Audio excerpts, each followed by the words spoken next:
அன்பார்ந்த முருக பக்தர்களுக்கு வணக்கம். நான் ஜெயம்எஸ்கே கோபி. மே மாதம் இமயமலை பயணம் முடிச்சுட்டு கிட்டத்தட்ட ஒரு மாதம் இடைவெளி கழித்து இன்றைக்கி தெய்வ குழந்தைங்களுக்கு நம்ம மிஷன் கொடுக்கறதுக்காக வந்தேன். நான் கொடுக்க வந்தது வேறு ஒரு குழந்தை ஸ்ரீநாத்னு சொல்லி. இந்த ராமேஸ்வரம் ராமநாதபுரமில் நான் பயணம் பண்ணிருக்கும்போது பாம்பன் சாமி கோயிலில் ஒரு அற்புதம் நடந்துச்சுன்னு சொல்லி நான் முன்கூட்டியே கிஷோர்ன்ற ஒரு தெய்வ குழந்தைக்கு கொடுத்தேன். ஏன்னா என்னோடய பயணம் போக வேண்டிய வேறு இடம், ஆனால் தியானத்தில் அந்த இடத்துக்கு போகணுன்னு சொல்லி பாம்பன் சுவாமிகள் அவரோட ஆலயத்துக்கு போகும்போது அங்கே நான் வீடியோ எடுக்கிறப்போ அது ஆடியோ வராமல் இன்னொரு அரை மணி நேரம் டிலே ஆகி அதே மாதிரி ஒரு அற்புதம் அதிசயம் இன்றைக்கி நடந்துச்சு. நான் வந்துட்டு நான் வரப்போ எல்லோரும் சாப்பிட்டு இருந்தாங்கன்னு சொல்லி கிளம்பிட்டேன். குழந்தைங்கள்லாம் சாப்பிட்டு முடிச்சதுக்கப்புறம் திரும்ப கொடுக்கலான்னு சொல்லிட்டு அதுவும் ஒரு காரணத்துக்காக தான் நான் போயிட்டு வந்தேன்றது உணர்ந்தேன். ஏன்னா நான் அந்த குழந்தைக்கு கொடுக்குறப்போ ஒரு முருக பக்தை ஒரு அம்மா என்னை ஒரு மாதமாக எனக்கு நிறைய மெசேஜ் அனுப்பிச்சிருக்காங்க போல இருக்கு. என்னோடய கவனத்துக்கு வரல அது.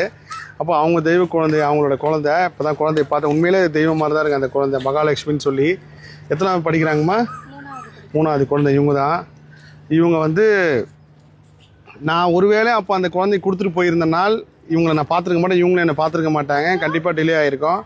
ஸோ இறைவன் கருணையோடு தான் இவங்க என்னை பார்த்து இப்போ அந்த குழந்தைக்கு மிஷின் விரைவில் கொடுப்போம். அந்த காணொலி பதிவு பண்ணுறேன் பாருங்கள்.